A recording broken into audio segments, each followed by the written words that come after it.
Celeb Savant, Barrett Edelstein, and I've got live in the studio with me today, Tellaman and Killa Mo. How are you guys doing? We're good. How are you? Doing great, man. Good, thank you.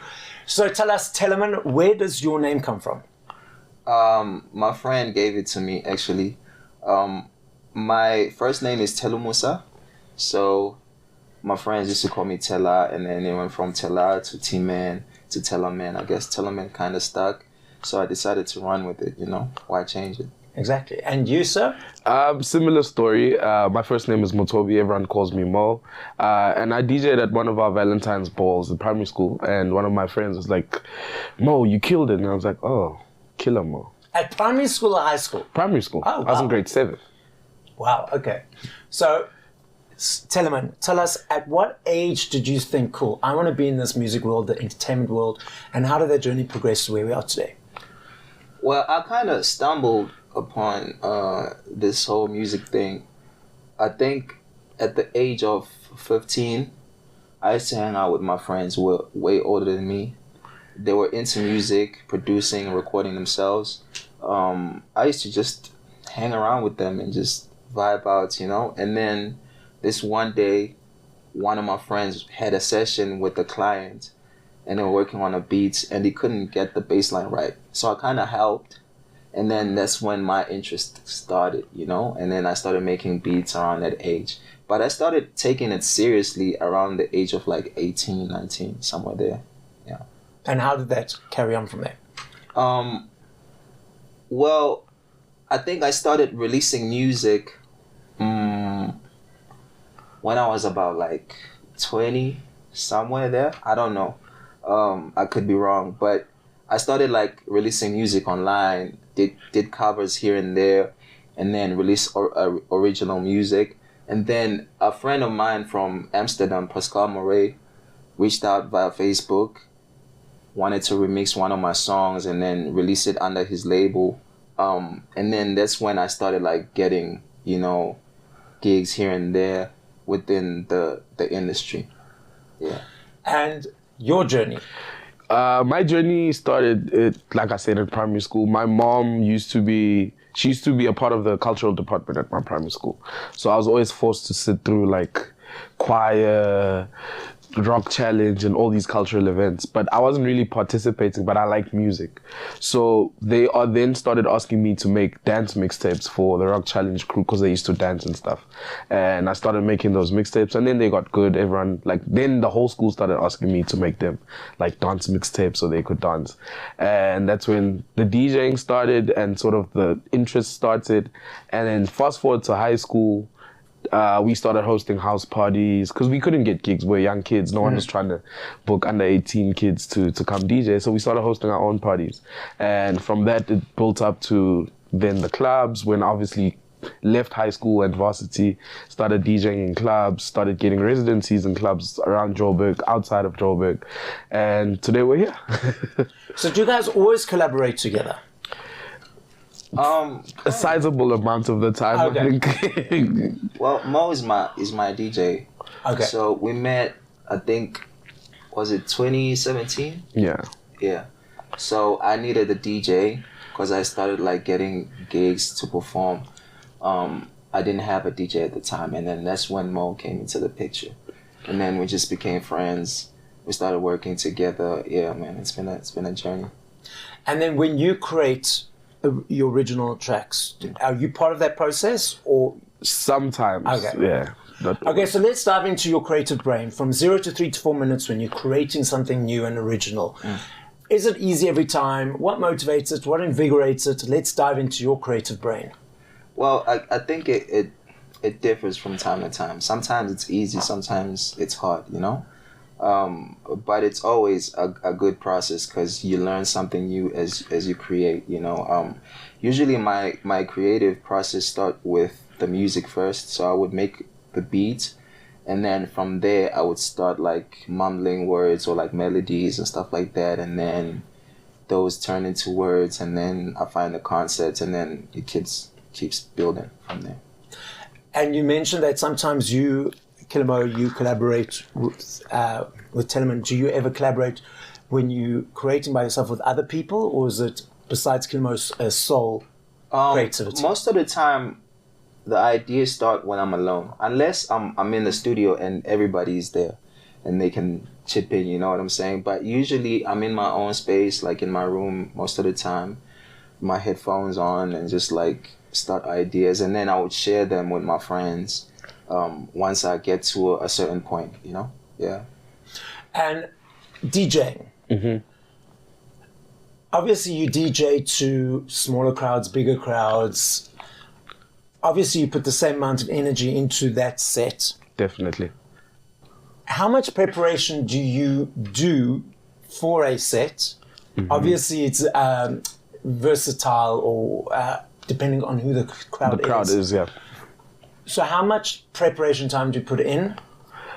The prep time is, I couldn't put a number on it because it's constant, it's constantly revolving, because obviously you're getting a lot of different gigs on a weekly basis. So maybe this week I'm playing at a corporate for the Skospel team, and now I need to transition to preparing an Afrikaans music set, and you know, and then the other time maybe I'm playing for a young crowd, and so it's I would say on a weekly basis it's nothing less than 17 hours a week in terms of prep, because maybe on this day I have this gig, so I need to do this sort of prep, and then on this day I have this, or maybe on the Friday I have a 6-hour corporate booking, and I'm like, so yeah, it does differ.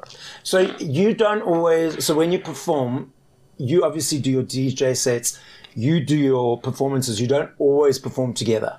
Yeah, not always. Okay. But When he has his own gigs, he performs by himself. Yes. When I have my gigs, I perform with him because he's my DJ. Okay, you know? cool. So I would have him, and I would have Lusty on the front of house, just to make sure that my mic is right, everything is sounding good. Yeah.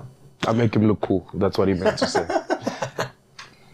You both look cool. Let's put it out there. So now, obviously, reading a room, DJing, you have to feel the energy of the people. Definitely. Is that something that, I know you said you started DJing at primary school, but is that something that you could pick up straight away, or something that you've learned more over time? I think it's something that I could pick up straight away. I remember my mom telling a story of when they had a gathering at home and everyone was bored, and my aunt used to collect CDs, like a whole lot of CDs, and apparently I just got up and picked up a CD. It just so happened to be, I think it was Kabelo, she said. Yeah, I think it was Kabelo. And put in the CD and I played the right track, and literally the room lit up. It went from people just like sitting to like... And then from then onwards, I knew that, okay, cool, this is what I want to do for the rest of my life. Okay, you've referenced it. I'm going there, asking you each. I love me a CD. I still budget my CDs every month. For me, it's an energy exchange to say thank you to you guys for all the hard work you do. The journey of, what am I going to choose? The unpacking it, the looking at the pictures, the listening journey from song 1 to song 15 or 20, how many songs there are. I'm not sure if you are aware, but CDs, vinyls, and cassettes are making a massive comeback. Last year alone in the UK, 5.9 million vinyls sold, the biggest since 1990. That is crazy. And CDs are now up again. They're moving up on an upward trajectory again. And it's not the older people, nostalgic people are buying it. It's the younger, the teenagers, the late teens, or early 20s. We've also got these music digital platforms that people listen to or consume music on. So Tellaman, first, what are your observations of the musical landscape where we are today?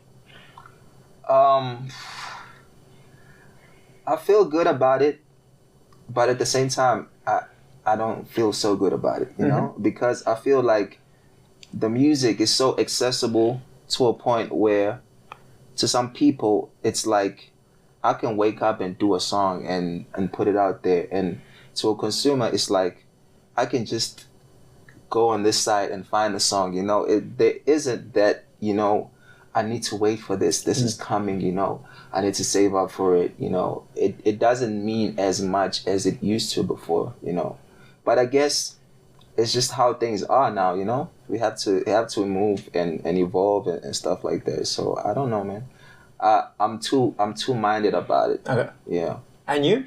I'm excited that this is the first time I'm hearing this information, so I'm excited to see the comeback. But like he said, I think because everything's so digital now and everyone is there, it would be great to see the comeback and to see that feeling that he's describing comeback of, oh, the album is coming. I need to start saving up. I need to start, I mean, when we were younger, we were saving up to buy CDs and like, okay, when you hit R2, you put it in your shoebox and wait for the next R2 and, until then. So I'm excited to see that happen. I would like to see this generation of younger teens experience that feeling because it meant a lot to me with buying my first CD. So I'd like to see how that pans out.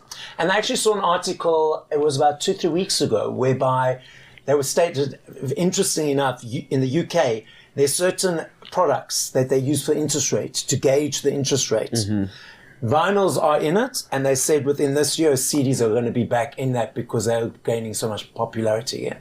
And I got a new CD player last year, and everyone was like, oh, we're going to buy a CD player. There's no CD players anyway. And because I was living overseas before, and like I said, I've got a bunch of CDs, I want to listen to them. And I went on to Take-A-Lot, and I was hoping for one option. And there were hundreds of options. I had to narrow it down, and then narrow it down again, and narrow it down again. Can imagine. And what's interesting is that when I listen to a song off a CD, and I listen to the same song off Bluetooth of one of the streaming platforms, the sound quality of a CD compared to the digital is like I'm in a stadium when I listen to the CD. It's like, and you listen to the same one on this, and it's like, it feels like stuck, squashed compressed and small, and you have to make sound louder because it's not as clear. Anyway, so what do you enjoy about performing live? Just like that human contact, I feel like that is so amazing. Just looking at the crowd and how they react to your music, how they vibe into it. It's a beautiful feeling. But for me, I think also when the sound is just right, you know what I'm saying? Like the sound system has to be right, tech in general, because then I'm able to give the best performance and experience to the fans, and they're able to give me the energy that I need. You know what I'm saying? So it's an amazing thing. I think during like COVID, it was the worst of time because horrible. Like we couldn't have that human contact. We couldn't. You know what I'm saying? So now that everybody is back outside, it's so amazing. Do you have anything to add? Yeah, I think for me, like he said, the energy exchange it's crazy. Like there's a frequency that the fans are on that sort of feeds you, and like it's almost euphoric. Like you can't explain that feeling. It's like, I don't want this feeling to end. I don't want it to end. I don't want it to end. When you get off stage, it ends. You're like, Okay, so I've got a debate with you guys. So I have this conversation with a lot of the artists that I've interviewed, which is like over 200 now. I'm that person that's always right in front, jamming, doing my thing. I take my phone out for 1 or 2 songs, 1 or 2 pictures, and then I put my phone away. and then I find the people around me have their cell phones out 70, 60, 80% of the times. They're tweeting, they're posting, they're videoing, they're trying to get the perfect picture, perfect video. I often sometimes see people turn their backs to the stage where you are, filming themselves, miming you with you in the background. I find that very odd. But you mentioned that energy exchange and that frequency. Do you not find from the observer on the stage, seeing what's happening, that a bunch of phones takes away from that, or it's just where society is at the moment? Well, I think it's where society is. I think if somebody is doing a thing, but in relation to what's happening, like they're enjoying the music, they vibing to the music, they paying attention to what you're doing on stage, I don't really have a problem with that, whether it be taking a selfie while I'm performing, but you're still engaged, you're still listening, that is dope. Especially if it's like maybe like a club performance or like a festival, people are trying to turn up and they always turn. Some of them are drunk, some of them, so I wouldn't judge them that much. But like in a setting where it's like kind of intimate, I would like everybody to kind of chill, and take in the music and listen, yeah. Yeah, I think I agree with him. Obviously, it's where society is. But I think also, just to add to what he's saying, the amount of people with their phones out doing that is often outweighed by the amount of people who are just losing their minds and just excited. So you tend to gravitate more to those people anyway because of the energy they're giving you. It's interesting, and I wonder if the people who have their cell phones out most of the time actually realize that, because often those are the ones who are like, see me, but then they've, and they don't even connect that you focusing on other people who are more present in the moment. Mm-hmm. Yeah. Okay, what's next? What's happening now? What's next? Short term, long term, what's happening? Who's first?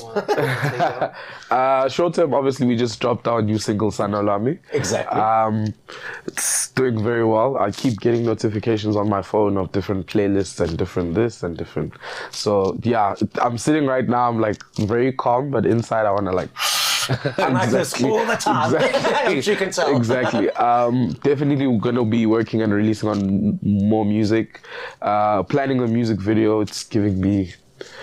I want to pull my hair, but we're going to get it done. And just seeing the song through, seeing what people expect, seeing how people take it in, and then planning going forward in terms of more music, events. I do events as well, so definitely going to be planning a lot of events around the song and around the music and around the movement and the sound. So, yeah.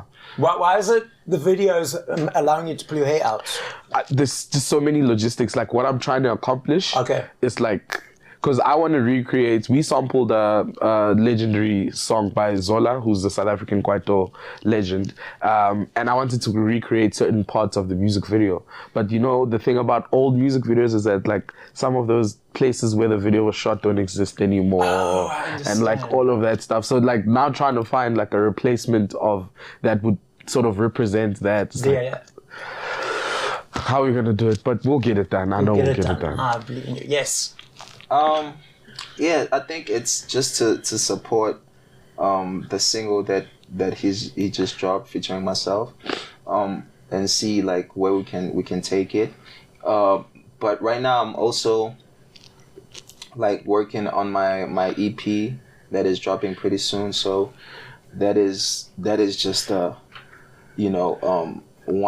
thing that I'm excited about at the moment, because I hadn't released a lot of material over the years.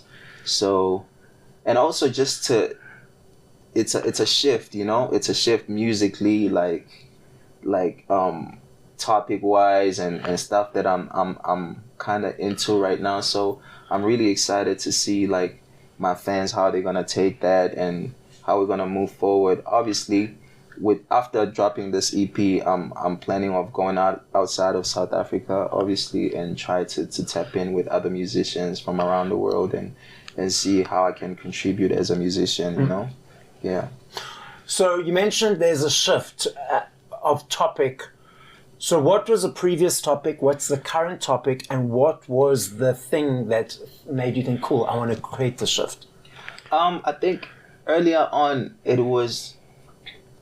The main thing was to try to get in, and be noticed, and and be part of this, big machine, So that came with a lot of like give and takes. You know what I'm saying? Like I couldn't at a certain point. I felt like I couldn't fully be myself. You know what I'm saying? And talk about things that I like and just be the person that I am fully. Because you have to step out of your comfort zone sometimes and try to please that person and that person. Whereas now I feel like I'm more selfish with what I'm creating, how it sounds, how I look, I decide when to go out and when not to go out, if I like to take that interview or not that interview, what I'm saying? It's like, it's more about myself and the things that I like now more than trying to please the next person. Well, thank you for coming to this interview. So, a question, did you voice those things before, or did you not voice them thinking that they wouldn't be heard? Sometimes you do. Sometimes you do voice them and they're not heard. Sometimes you don't voice them because you're thinking this is gonna be too weird, or Okay. you know what I'm saying, or this is gonna get in the way of somebody doing their job or whatever, you know. So it's more like putting the next person before you type thing. So it's about building your confidence and allowing your confidence to say, okay, it's not about stepping on that person. It's not just being myself, allowing my voice to shine, allowing my energy and light to shine, and then empowering them as well. Exactly. Okay, I like that. So I love this game. Okay, one of you is going to have a chance to think. So I'm going to go to you first, and you're going to have time to think. The reason I love this game is because it'll change every time I ask you. If I ask you this in 2 minutes, 30 seconds, 5 years, 5 hours, the answer will be different every time. Answer. The reason is because there are millions of them, and I recognize that and I understand that. I'm not saying favorite, I'm saying top of mind. If you had to push play to 5 songs by other artists once we finish this conversation, what would those 5 songs be and by whom? Okay. Tanai, Hugh Masekela, definitely forever and ever. Many Men by 50 Cent. Whipped by Tellaman. That song changed my life. So,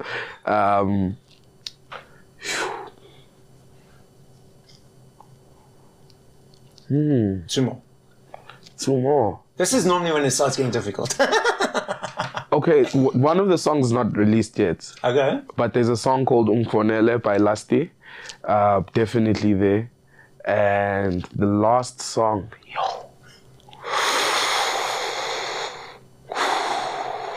Sana Lam by DJ Killa Mo and Tellaman. There we go. Now your turn. Oh my days. This one is always a hard one because my taste in music changes. And That's the mood like- changes. Yeah, but that's when I've had to ask you now again, you give me another 5. So I'm not saying Exactly. favorite. Yeah. That's why first 5 they come to mind. That kind of, okay, cool. I think the first one would be the original Sanalwami by Zola.